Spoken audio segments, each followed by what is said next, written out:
metal detector for detecting buried IED component parts, X-ray machine for scanning IED's component parts, disruptor for breaking or neutralizing IED component parts for forensic purposes, remote operated device for delivery of for identifying an IED secondary devices.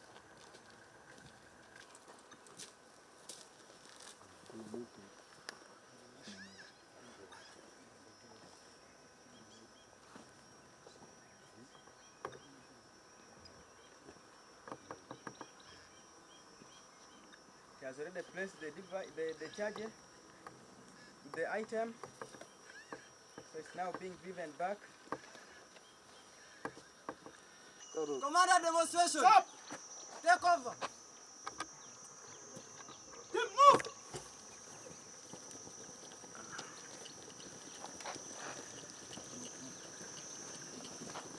The first team is our physical effort team. They use their effort under pressure and physical stress. They take push-up positions, take up push-up, pick up their weapons. They shoot under pressure. They shoot on target and in position first.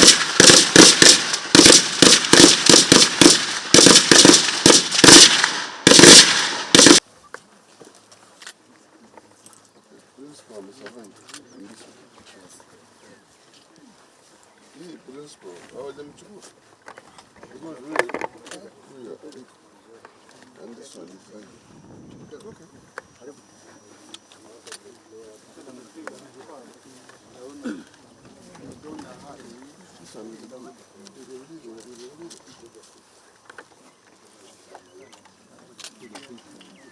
As you can see, the team leader and the firer are placing the charge on the window, or the door, sir. Sir, number 7 is the firer and is going to provide the outside security. He's going to count from 5 downwards up to 1 before firing, sir. 4, 3, 2, 1. Sir, after room clearance, the assault team will yield assault to 1, 2, 3, 4,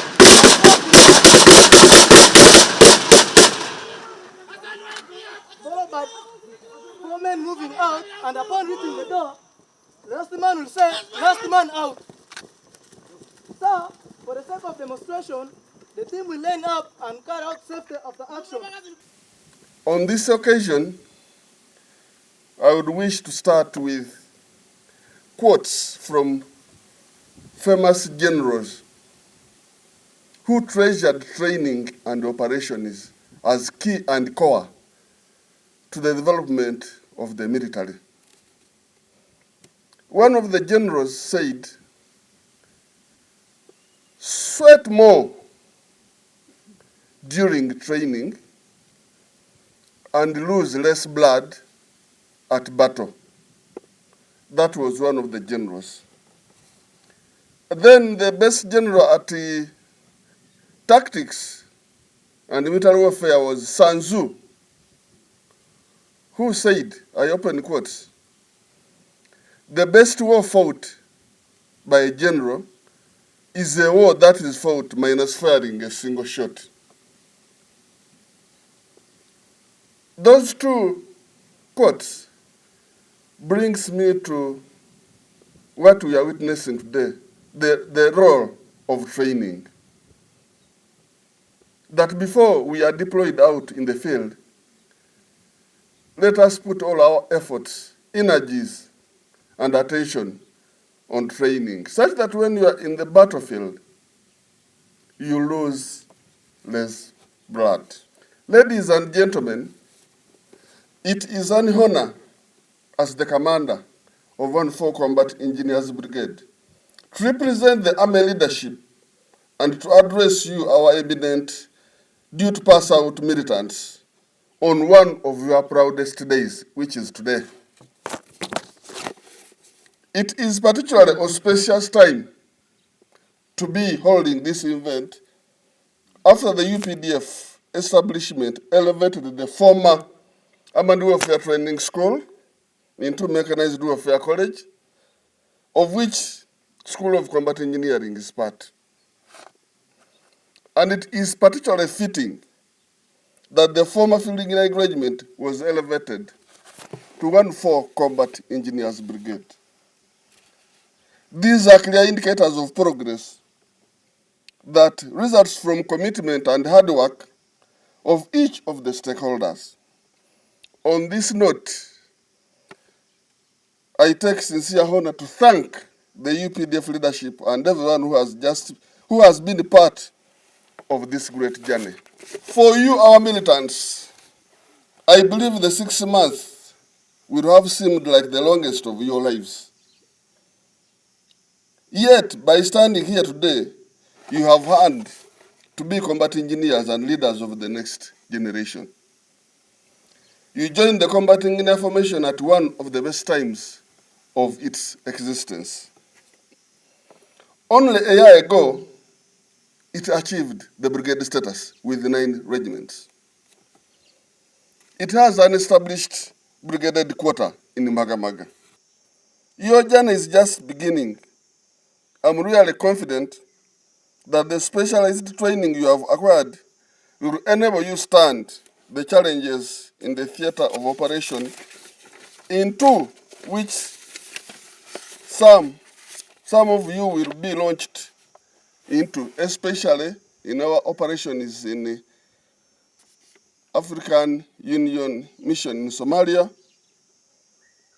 in Operation Shujaa in the Congo, and Operation Mlinzi Kimia, and within the various divisions in the country. So when you are in the front there, don't think that you are an engineer that will always be supported. You will be the first to fight the enemy before the main body comes in to fight the enemy. So maintain loyalty, selflessness, service, and courage. With those few remarks, I take this singular honor to declare this course closed and the 169 students passed out for God and my country. I am Brigadier Peter Chandia, the Commandant of Mechanized Warfare College. You all said it in the field. Our cardinal roles are 3: mobility, counter-mobility, and survivability of our fighting forces. You have to be technically proficient and a specialist while you remaining the first to fight as a disciplined warrior. Your critical roles in providing mobility, counter-mobility, and survivability for combat forces more often than not determine the outcome of battles and wars. Because when you fail, if you fail to provide the mobility, if you fail to impede enemy's mobility, if you fail to provide our survivability, then the war will be lost. I urge you to go out there and serve, guided by our core values of loyalty, duty, respect, selfless service, and personal courage. In conclusion, as you leave SOS and Mechanized Warfare College today, carry the weight of the responsibilities of and the roles of a combat engineer with you. The battlefield of tomorrow is complex, but your mission is clear. Lead with honor, build with precision, and fight with courage.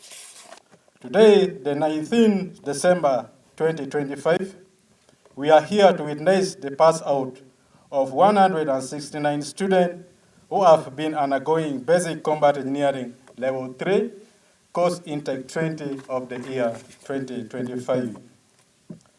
This course began on the 30th June 2025, and it is to my honor and gratitude, sir, to present you 169 graduates, including 1 officer and 39 female students, drawn from 1-4 Combat Engineering Brigade Land Forces and 1-7 Field Engineering Brigade Special Force Command. The journey to this point is made possible by the tireless efforts support and vision of the Army leadership.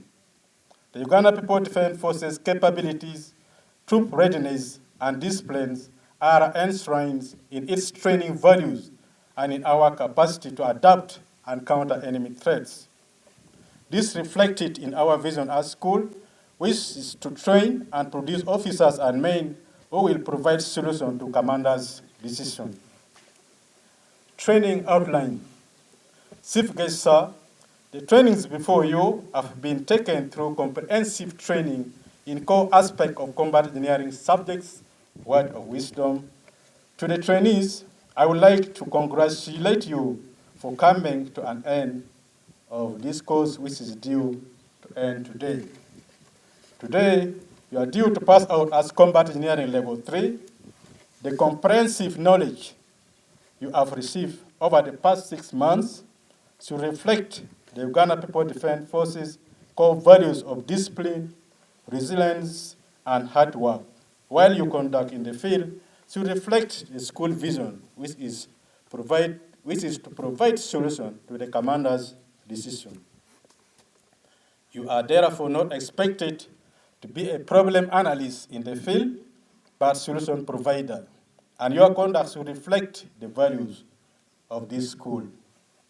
You will always be synonymous with its growth, and as you take pride in what we have achieved today, take the lesson that all things can be achieved.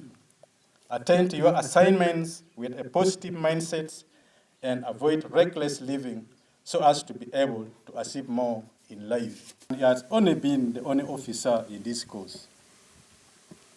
Sir Lieutenant Solomon is a well-disciplined and hardworking officer.